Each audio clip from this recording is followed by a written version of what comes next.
Trudeau! Kinder Morgan's got to go! Hey, hey! Trudeau! Kinder Morgan's got to go! I have to say, everybody, our work is now in front of us. It is our job now to ensure that the federal government understands under no uncertain terms that they do not enjoy the social license for the Kinder Morgan pipeline to be rammed down the throats of Canadians here in British Columbia and to run roughshod over the First Nations that are along the way. People in British Columbia trusted Justin Trudeau, and a lot of them must be very sad today that they did so, because he has betrayed that trust in approving Kinder Morgan with Stephen Harper's totally flawed process. I don't think that there's anybody, including Mr. Trudeau, who didn't know that Northern Gateway was already dead. He held on to that as long as he could to try to put it into the mix today, like a magician who says, look at this hand over here and not what this one is doing. Northern Gateway was dead, like John Cleese's parrot, and there's no way he can point to Northern Gateway as justification or cover for approving Kinder Morgan. Prime Minister Trudeau is showing some extraordinary leadership today. Our province has been brutally slammed by the collapse in commodity prices, and it has been a long, dark night for the people of Alberta as a result. Today we are finally seeing some morning light.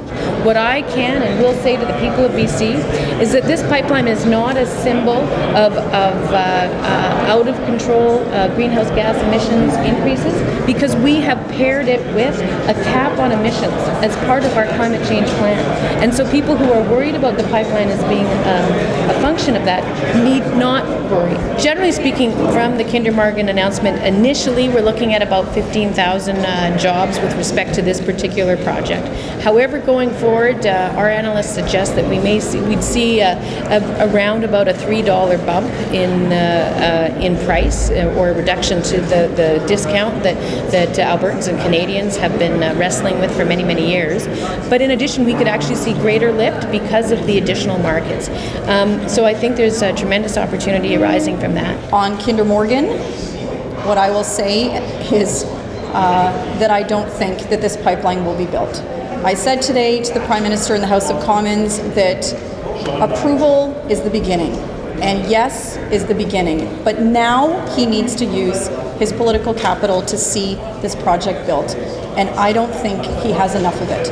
I think that the protests will ensue, the fight is on, and so I think today what we saw is one project be rejected, which is 4,000 jobs, and another project sadly be approved that I think all of us know has very little chance of being built. Certainly, we are disappointed that Northern Gateway is not going to be going forward.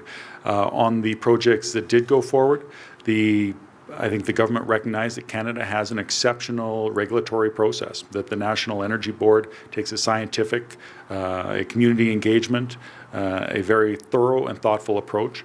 And when the federal government got elected a year ago, they put an enhanced process on top of what was already there to ensure that they had the confidence that they could approve a project, or they could make a decision on a project with confidence that it truly represented the Canadian interest. And they did that with the project, the Kinder Morgan project, and they approved it.